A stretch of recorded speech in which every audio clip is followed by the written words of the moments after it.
läheme käime siis vaatame, mis me siin golfiga täna teeme. Ülehomme, täna on neljapäev. Ülehomme on võistlus. Esimene siis Piirajal. Ja mida tegelikult tõugati edasi. Ta pidi olema juba 28. detsember. Aga ilmaolud olid suht siuksed hämarad, ütleme niipidi. Ei olnud lund, ei olnud vett ja ei olnud külma. Ja siis praeguseks on rada päris okei. Aga tegelikult ilm on vesine, plusskraadid ja asjad. Ja siis lähme vaatamegi, tohkerdame golfiga natukene. Väga midagi erilist teha ei ole seal. On panna veel porilapakad külge, mida ma lähengi praegust tegema. Ja peale lõunat siis, praegu siin kell on hommikupoolik tegelikult. Peale lõunat lähme käime tuuneris. Lain paneb mul esisilla paika. Mul siin vedrustuse vahetuse tegime. Läksime siis P6 peale tagasi kõrgemaks. Talvel on siis pehme vedrustus ja kõrgem on ikkagi parem kui madal ja hästi jäik. Et koilid võtsime alt ära seal üks päev ja avastasime ka, et üks koil tegelikult oli kõver viimasest sõidust. Et nüüd suviseks etappideks ei teagi, mida teha, et kas sebida mingid uued koilid või äkki P6-le mingid madaldusvedrud või mingid asjad külge ja vaatame toda asja veel, et tolle kohta jääme vastuse võlguna. Kruusaetappidel oleks hea jällegi, kui oleks P6 all. Koilid peksavad maru selle auto läbi täiesti ja ega tegelikult ei ole kõige mugavam sõita ka. Ja siis ongi, lähme vaatame. Ja akukasti ka leiutab siis, et väiksed nõuete muutused ja juba öeldi tegelikult viimasel etapil, et see plastikakukast, mis meil on praegus, tegelikult mis on 7 aastat juba, et see ei ole kõige parem variant, et peab ikkagi olema vedeliku ja kõige kindel ja põlema ei tohi minna ja ära ei tohi sulada. Ja et siis on akukast on juba tehtud tegelikult suve alguses valmis, aga see on suht siuke täpne, ütleb niimoodi, et seal on vaja ikkagi natukene modifikatsioone teha veel. Kinnitada on teda päris raske praegus ja siis tuuneris Villi tõmbab paar türlenti ka keevitusega ja saab tollega ka hea ja teeme kerge koristuse ka auto seest ära tolmariga üle ja klaasid puhtaks ja põhimõtteliselt iga siis oleme võistlusteks valmis ka.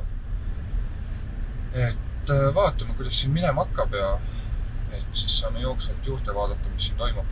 Kullaga ta vaika praegu golfi juures näeme siis. Nii, nüüd jõudsime golfi juurde. Panin juba treila taha. Siuke kann. Uus tiib sai külge.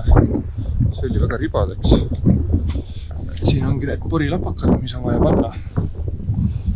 Siin on 3 erinevat valget. Ei, lumi on ka praegus, aga jah. Ja ongi lapakad uued külge. Ja praegus ongi, et paneme ta tööle. Ta läheb hästi tööle. Ma ei tea, palju väljas kuulda, muidugi oli tuule väljas. Tööle läheb ta hästi, aga kuna on mehaaniline trossel siis ja tühikäigu mootorit ei ole, siis ta ei jää tööle hästi alguses.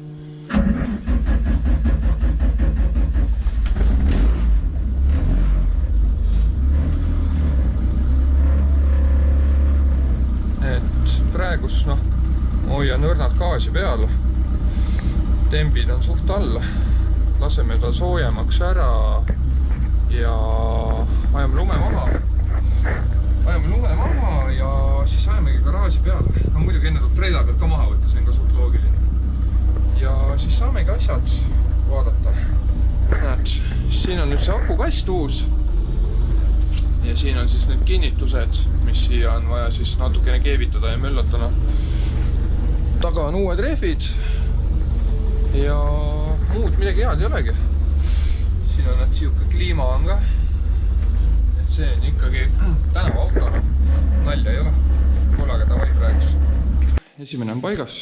No, paneme kaamera vähe sirgemaks ka. Esimene on paigas siis. Midagi erilist ei ole. 3 neeti, 3 nipukat ja võiks olla okei. Et kui ta läheb, siis eks ta läheb koos tiivaga. Ja kõrgus on ametlikult 10 senti peab olema. Ütleme niimoodi, et kui peale lähen ja natukene veel ja siis põhimõtteliselt on olemas. Tegelikult arvutuskäigu järgi oleks pidanud jääma 8 senti maast. Et eks selle, ütleme niimoodi, et sirgelt pannes ja mida kõike veel, et siis läks natukene lappama, et oleks võinud kohe alla poole jätta. Aga ma arvan, et selle 1 sentimeetri pärast ei hakka siin keegi ruigamana. Et nüüd on vähemalt 4 milli siis, nii nagu olema peab. Mingid jõle rasked asjad. See, mis siin praegus oli, see on, ma ei tea, mill on, mingi täis plastik otsas ka omadega. Et kuskilt tuleb kaaluvõit ja kuskilt tuleb jälle kaalu juurde. Ja nüüd siis paneme tagumise ka ja siis lähme teisele poole. Et ma arvan, et ma ei hakka sinna midagi leiutama, et paneb samamoodi nagu siitki. Võib-olla panengi kohe sendi allapoole, et siis jääbki, ütleme niimoodi, riskipiiri peale. Et kõrgemaks see auto kindlasti enam ei lähe. Et pigem kui läheb, siis läheb madalamaks tulevikus ja siis on kõik tehase või tehniliste tingimuste järgi täpselt. Aga jätkame tööga siis ja lapakad on küljes siis. Ja kindlasti on, ma arvan, mingid teatud inimestel tekib küsimusi, et kuidas saab Golf 2-l 5x112 alla olla. Taga ja ees. Tegelikult siin on päris pikka aega tagasi on see asi tehtud. Flansid said taha ostetud tegelikult. Alguses meil ei olnud taga 5x112, aga siuksed need flansid on. Et siis 4 poldiga läheb kinni ja siis see üks lollus on siis selle tsentrikuga. Et too on siis siuke pooles vinnas, et kõige parem variant ta ei ole tegelikult. Ja tagavaraks ka ühtegi flantsi ei ole. Et kui kunagi peaks raja peal midagi juhtuma, et siis on päris suur pahandus. Tegelikult on plaanis olnud taga ka teha täiesti 5x112 peale üle, aga kuidagi aja hätta olen jäänud ja ei teagi täpselt, mis rumme ja laagreid ja asju lõpuks kasutada, et eks see on siuke jälle nuputamine. Aga eest on 5x112 juba mingi 4 aastat äkki olnud. See, kes on meie tegemisi jälginud, see kindlasti teab, miks eest on juba nii ammu.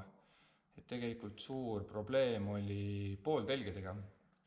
Et nii kui sai ketaslukk pandud, tegelikult mis me siin räägime, et Torson sai alguses, kui Eiffel-lukk sai ja mitu trennipäeva alguses ei olnud ühtegi probleemi, aga nii kui võistlused pihta hakkasid, siis hakkas pooltelgi minema väga palju.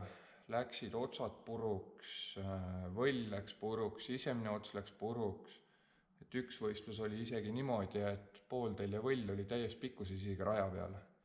Ja jagelesime selle pooltelje probleemiga siuke 1,5 kuni 2 aastat peaaegu. Et hästi palju katkestamisi tuligi ja see tõmbaski kõik selle moti maha ära, miks nagu siuksed 4 viimast aastat on siuke rahulikum see elu olnud, et miks me nii vähe sõidame. Eks siin on muid põhjuseid ka tegelikult, aga see oli siuke põhiasi. Ja siis kunagi sai siis ära tehtud. Pooltelje välimine ots läks suuremaks, tugevamaks. Läksime Bolti variandi peale, et tehasest on muidu mutriga variant, mida tegelikult paljud kasutavad ja ütleme niimoodi, träägi maailmas on ka mindud just nagu selle mutri peale üle, aga meie nägime, et meil see asi ei tööta. et sai kogu aeg uued otsad pandud, uued võllid, sisemised otsad, mootorid sai langetatud ja möllatud ja kõike sai tehtud tegelikult.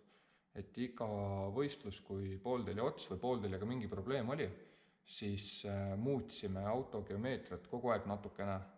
Et küll me liigutasime mootorit ühele poole ja teisele poole ja kastipatjadega mängisime ja sillaseadetega ja ega ütleme niimoodi, et lõpp-produkt midagi heaks ei läinud. Alles siis läks heaks, kui me läksime tugevamate otsade peale. Sisemine ots on ka tegelikult on suurem, et kui tehasest on 100 mm sisemine ots, siis meil on tegelikult 108 üldse. Ja välimine ots on ikkagi tummine tükk on. Ja kindlasti tekib küsimusi, et mismoodi see võimalik on, siis meil said pooltelje võllid, said tegelikult Kahur Speedshopis tehtud. Mõõtsin ise välja siis täpse pikkuse, nii kui ratas on all, kui ratas on täitsa koopas ja siis tuli siuke kesktee võtta, et see lõtk jääks kindlasti väga neutraalne, et ühtepidi ta ei lööks pooltelge kokku ja teistpidi ta ei hakkaks kuskilt otsast välja kangutama. Ja siis Kahuri kaudu saidki pooltelje võllid. Too aeg olid hinnad enam-vähem okei. Ma arvan, tänapäeval ei taha keegi. Need, kes tahavad hinda uurida, kõige lihtsam on Wicewebist vaadata. Et Wiceweb ka tegeleb selle võllide tootmisega tegelikult.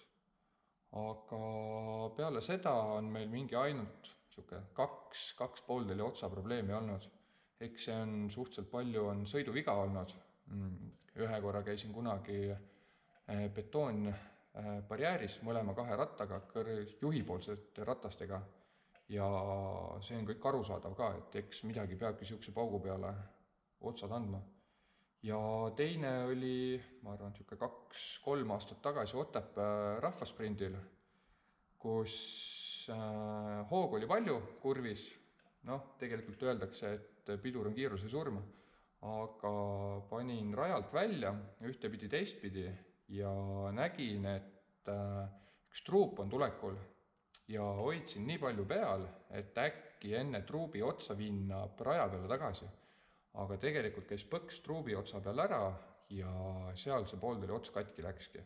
Et tegelikult on ainult mingi 2 probleemi olnud ja ütleme niimoodi, et laos pooltelje otsasi, oleme kõik kokku ostnud.